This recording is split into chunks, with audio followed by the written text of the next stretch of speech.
안녕하세요. 오늘도 사연사롱을 찾아주셔서 감사합니다. 저는 결혼을 앞두고 있는 예비 신부예요. 직장을 다니면서 결혼 준비를 하고 있어서 매일매일이 전쟁 같네요. 그래도 남편이 많이 도와주고 있어서 힘들지만 행복하게 결혼 준비를 하고 있어요. 얼마 전 양가 부모님의 한복과 양복을 맞춰드렸어요. 기분이 참 이상하더라고요. 엄마는 한복을 입어보시면서 눈물을 보이셨어요. 나는 아직도 우리 딸이 시집을 간다는 게 실감이 안 나. 엄마랑 조금만 더 같이 살면 안 될까? 그 말을 들으니 왠지 가슴이 짠했어요. 사실 저는 지금 이 순간 자체가 믿기지 않았거든요.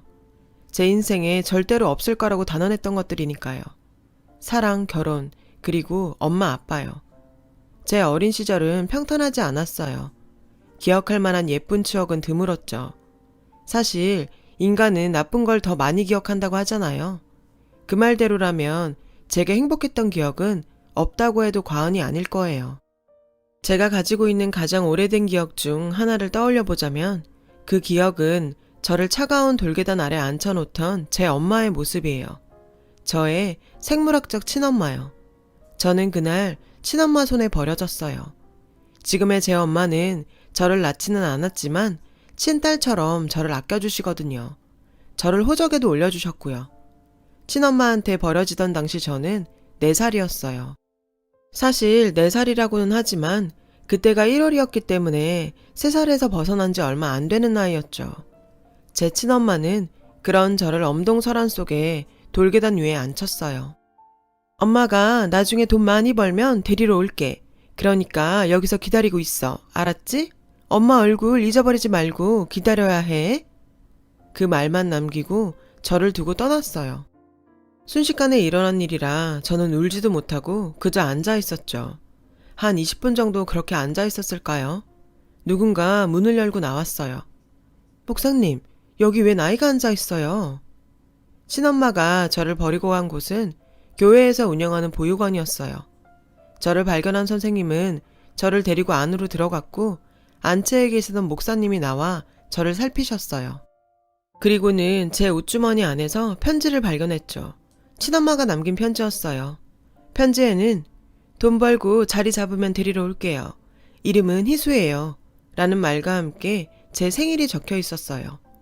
그렇게 저는 엄마와 헤어져서 보육원에서 살게 되었어요. 보육원에는 많은 아이들이 들어왔고 또 많은 아이들이 입양을 통해 그곳을 떠났어요. 저는 그곳에서 한 아이를 만났어요.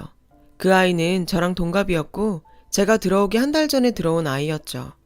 동갑에다가 몸집도 비슷해서 저와는 옷도 번갈아 입었어요. 노는 스타일이 비슷해서인지 우리는 금방 친해질 수 있었어요. 그리고 저희 둘에게는 친해질 수밖에 없는 이유가 있었는데 바로 둘 다 입양이 되지 않는 아이라는 거였죠. 저희가 입양이 되지 않는 이유는 바로 둘 다 부모가 돌아오겠다는 편지를 남겼기 때문이었어요. 그 친구의 부모님은 도저히 지금은 아이를 키울 수가 없지만 언젠가 반드시 아이를 데리러 올 테니 제발 다른 데 보내지 말고 돌봐달라고 부탁까지 했다고 해요. 그래서 목사님과 선생님들은 저희 둘을 입양 대상에서 배제시킬 수밖에 없었다더군요. 어릴 땐 몰랐는데 자라면서 깨달았어요.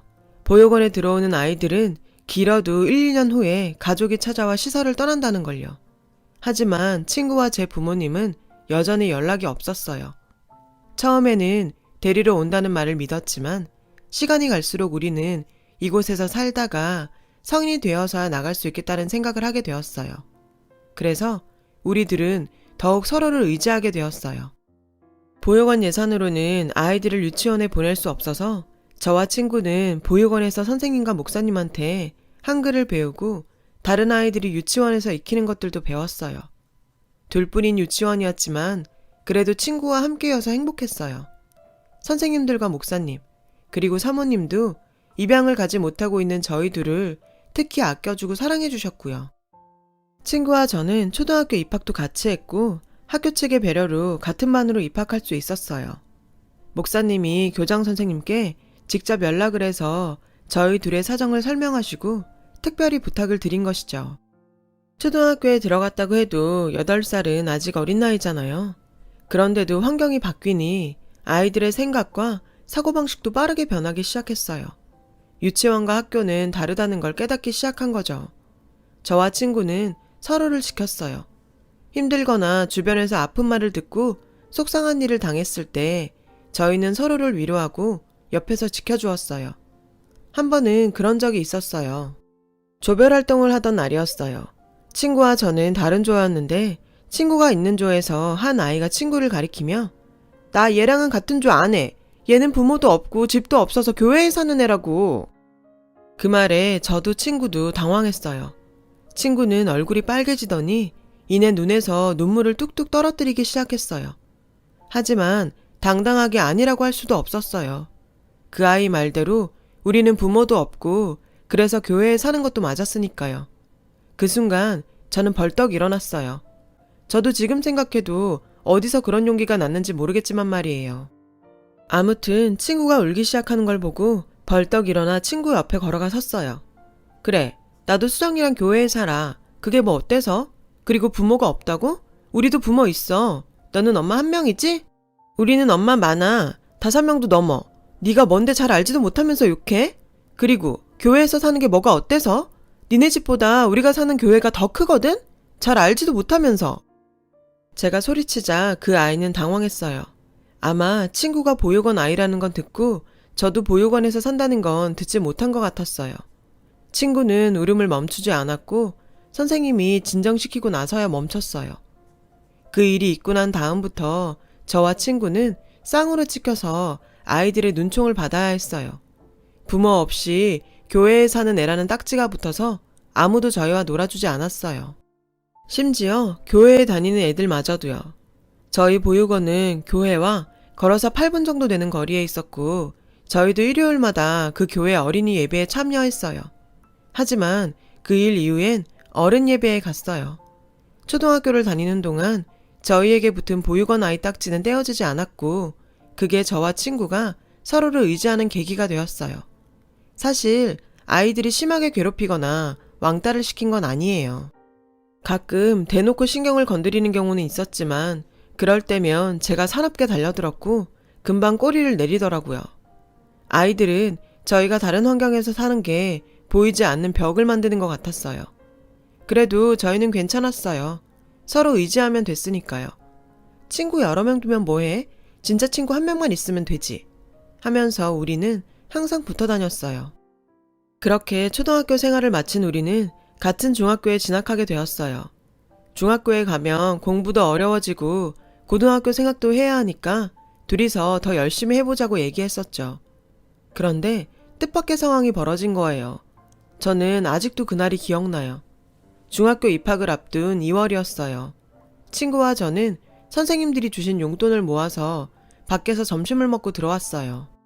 막 보육원에 들어섰는데 선생님들이 한 곳에 모여 계셨어요. 한눈에 봐도 무슨 일이 있다는 걸 알 수 있었어요. 어머, 저기 오네요. 수정아, 희수야, 이리 와봐. 선생님이 저희를 발견하고 부르셨고 저희는 사무실로 들어갔어요. 사무실에는 목사님이 계셨고 소파에는 부부로 보이는 남녀가 앉아 있었어요. 여자는 저희를 보자 소리쳤어요. 수정아. 저는 놀란 눈으로 친구를 바라봤죠. 친구는 놀란 눈치였어요. 그 여자는 수정이에게 달려와 끌어안고는 서럽게 울기 시작했어요. 저는 영문을 모른 채 벙찐 표정으로 서 있는데 선생님이 제 곁으로 다가와 속삭이셨죠. 수정이 부모님이셔. 그 말에 저는 깜짝 놀랐어요. 지금껏 친구와 저는 부모님이 찾아올 거라고는 생각지도 못했었거든요. 지금껏 단 한 번도 연락이 없던 탓에 살면서 친부모를 만날 일은 없을 거라고 생각했으니까요. 친구 부모님은 친구를 꼭 안으시고는 울면서 그러더라고요. 아빠 엄마가 너무 늦었지. 미안하다. 이제 우리 수정이 엄마 아빠랑 같이 살 수 있어. 아빠 사업도 예전처럼 다시 일으켰고 이제 우리 식구 행복하게 살 수 있어. 보육원은 거의 축제 분위기였어요. 데리러 오겠다고 하곤 아이들을 두고 간 부모는 열이면 열 오지 않거든요. 목사님은 그동안 고생 많으셨다며 수정이를 위해서라도 잘된 일이라며 기뻐하셨어요. 하지만 저는 마냥 기쁠 수만은 없었어요. 친구가 가고 나면 저만 혼자 남게 되니까요. 친구도 그걸 알기에 짐을 싸는 내내 울먹였어요. 미안해, 희수야. 내가 너무 미안해. 친구는 내내 미안하다고 했어요. 솔직히 친구가 부러웠어요. 부모와 함께 살게 된 게 질투도 났고요. 하지만 속마음 그대로 말할 순 없었죠. 뭐가 미안해. 그런 생각하지 마. 다 잊고 엄마 아빠랑 행복하게 지내. 저는 애써 씩씩하게 말했어요. 그런 제게 친구는 전화도 자주 하고 자주 찾아올게. 그러니까 나 잊으면 안 돼? 친구는 울면서 말했고 저는 알겠으니 걱정 말라고 했어요. 친구가 떠나고 저는 이불 속에서 한참을 울었어요. 목사님이 제 마음을 아셨는지 들어오셔서 저를 꼭 안아주셨어요. 그리고 얼마 뒤 친구가 미국으로 떠난다는 소식을 듣게 되었어요. 식구들과 함께 미국으로 이민을 가기로 했다는 소식이었죠. 그 소식에 저는 밥도 안 먹고 울었어요. 그런데 보육원 선생님들이 기적이라고 하던 일이 또 한 번 일어났어요. 바로 제 친엄마가 저를 찾아온 거예요. 어느 날 선생님이 흥분한 모습으로 저를 불렀고 저희 엄마가 왔다고 했어요. 수년 만에 다시 만난 친엄마는 저를 보자마자 그러더라고요. 희수야, 엄마가 데리러 온다고 했잖아. 이제 엄마랑 같이 사는 거야. 친엄마의 담담한 태도에 저는 놀랐어요. 일전에 왔던 수정이 부모님과 달리 헤어진 지 며칠 안 된 사람 보는 것 같았거든요. 배웅 나온 목사님과 선생님들은 모두 자기 일처럼 기뻐해 주시며 부모님과 함께 행복하게 살라고 하셨어요. 그렇게 저는 얼떨떨한 기분으로 친엄마를 따라 나섰어요. 친엄마와 함께 간 곳은 어느 빌라였어요. 그곳에는 아저씨 한 분과 어린 남자애가 있었어요. 인사해, 새아빠셔. 그리고 동생이야. 새아빠라는 말에 제 생부가 아니라는 걸 알 수 있었어요. 친엄마는 재혼을 한 모양이었어요. 이복 동생과 아저씨는 제게 어색하게 인사했고 그렇게 저는 친엄마 집에서 새로운 삶을 살게 되었어요. 그날 이후 제 인생은 많은 게 변했어요. 차라리 보육원에서 살던 때가 그리울 정도로 괴로운 삶이 시작됐거든요. 친엄마는 중학생인 저에게 동생과 집안일을 떠넘기다시피 했어요. 당시 새아빠는 회사원이었고 친엄마는 화장품 가게 판매원으로 일하고 있었어요. 엄마는 술을 좋아해서 퇴근 후 동생이 잠들기만 하면 바로 술병을 꺼내들었어요. 술에 취하면 늘 제게 술주정을 했죠. 사실 널 데려올까 말까 고민했는데 그이가 그래도 친자식인데 데려오라고 해서 데려온 거야. 그러니까 고맙게 생각하고 동생한테 잘해. 알았어? 저 사람이 정말 내 엄마가 맞을까 싶을 정도였어요. 친엄마의 술주정을 들을 때마다 서러운 마음뿐이었죠. 제가 볼 때는 새아빠와의 관계도 그리 좋지 못한 것 같았어요. 다투는 모습을 보는 일이 잦았거든요. 그래도 새아빠는 삐뚤어진 사람은 아니라서 저와 동생에게 신경을 써주었어요. 동생 때문에 친엄마와 헤어지지 못하는 것 같았어요. 저는 먹고 잘 수 있는 집이 있다는 사실에 만족하자 생각하며 견뎠어요. 어린 동생도 잘 돌보았고 나름대로 공부도 열심히 하면서요. 그러면서도 친구와 함께 지냈던 시절이 그리웠어요. 저는 친구 생각에 다른 친구들과 잘 어울리지 못했어요. 학교 친구들과 어울릴 때마다 친구의 빈자리가 너무 크게 느껴졌거든요. 연락도 안 되니 그리움은 더 컸죠. 그렇게 시간이 흘러 저는 고등학생이 되었어요. 제가 고등학생이 되고 대학 입시를 준비해야 할 나이가 되었을 때 집안의 상황은 훨씬 더 나빠졌어요. 친엄마와 새아빠의 관계가 회복 불가능한 상태가 되어버렸거든요. 정말 눈만 뜨면 싸웠고 시도 때도 없이 툭하면 이혼 얘기가 나왔어요. 이혼은 시간 문제인 것 같더라고요. 저는 차라리 빨리 이혼을 하길 바랬어요. 제가 수능시험을 치르고 일주일쯤 지난 어느 날 새아빠가 저를 불렀어요. 그리고는 친엄마와의 이혼을 알렸어요. 너에게는 정말 미안하지만 내가 너까지 데리고 살 상황이 안 돼. 새아빠는 자신의 양육권을 가진 동생만 데리고 살게 되었다고 말해주었어요. 이해했어요. 저는 찐딸도 아니고 솔직히 새아빠도 넉넉지 않은 형편이라 저를 책임질 여력이 안 됐거든요. 대신 내가 동생 데리고 나갈 테니까 넌 그냥 여기서 엄마랑 살면 돼. 저는 새아빠한테 그동안 감사했다고 말했어요. 며칠 뒤 새아빠와 동생이 이사갈 날이 결정되었어요. 이혼도 거의 마무리되어 갈 즈음이었죠. 그런데 이혼이 성립되기 직전 친엄마가 도망쳤어요. 쪽지 한 장만 딸랑 남긴 채 새벽에 짐을 싸들고서 말이죠. 쪽지에 자신은 저를 키울 능력도 안 되고 저도 다 컸으니 혼자 살라고 적혀 있더군요.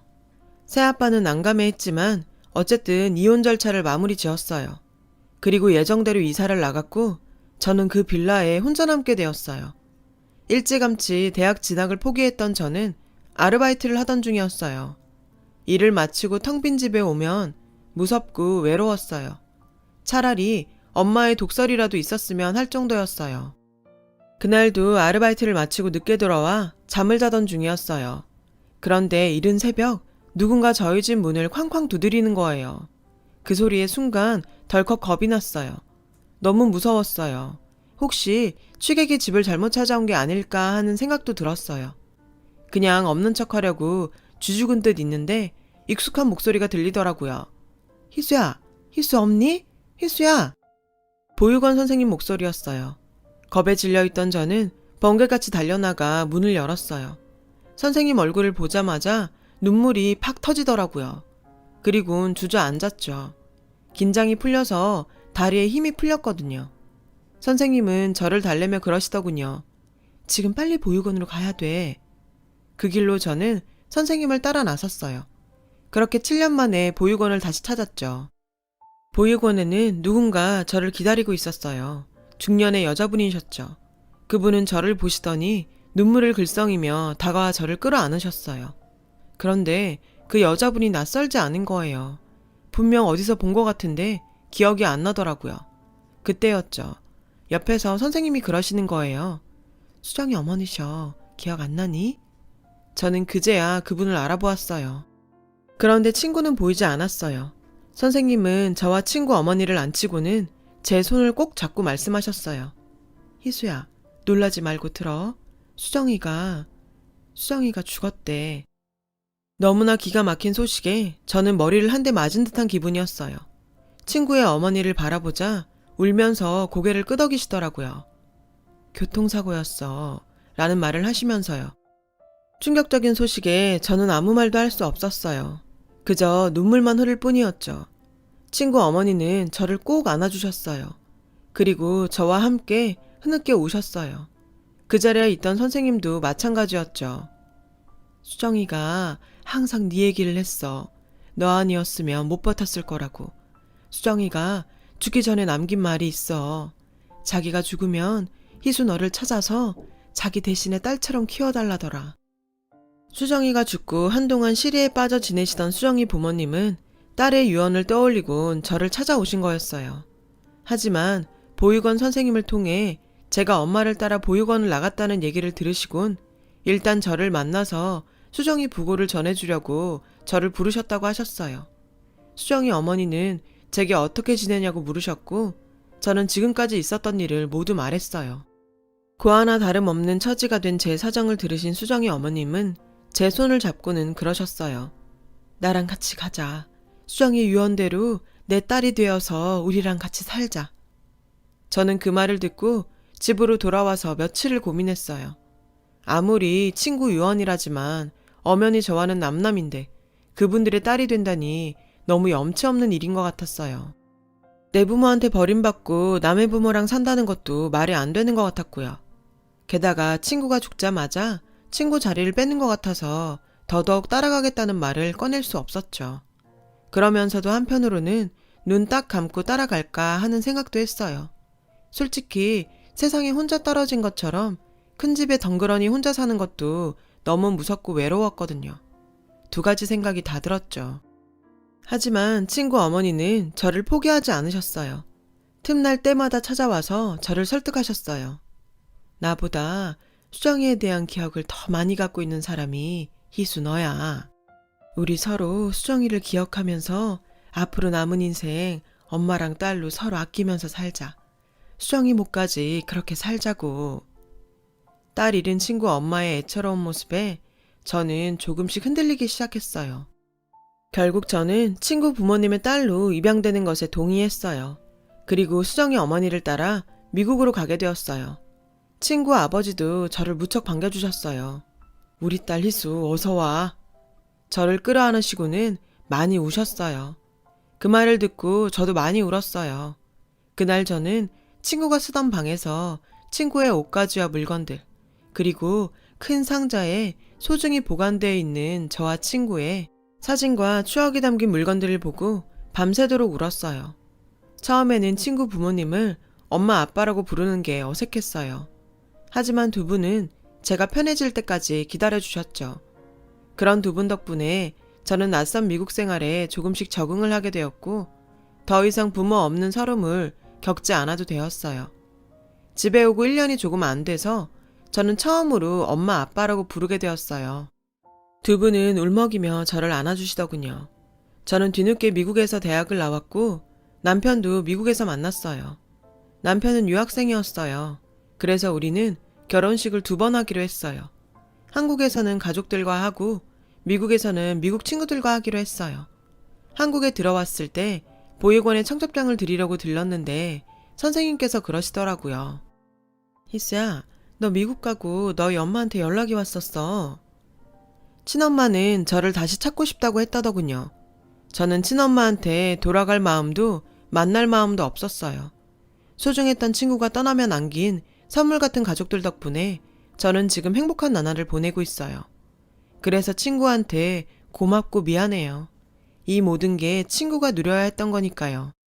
제가 가장 외로웠던 시절 제 유일한 친구이자 가족이었던 친구를 저는 절대로 잊을 수 없을 거예요. 그래서 부모님께 더 잘해야겠다는 생각을 해요. 친구 대신 친구가 못다한 효도까지 다 하려고요. 그래야 제 마음이 조금은 가벼워질 것 같거든요. 부모님의 큰 사랑을 다시 한번 느낍니다. 지금까지 제 사연을 들어주셔서 감사드려요. 여러분, 사연 댓글에 응원과 현명한 조언 부탁드려요. 좋아요와 구독은 저에게 큰 힘이 됩니다. 오늘도 좋은 일 가득하세요.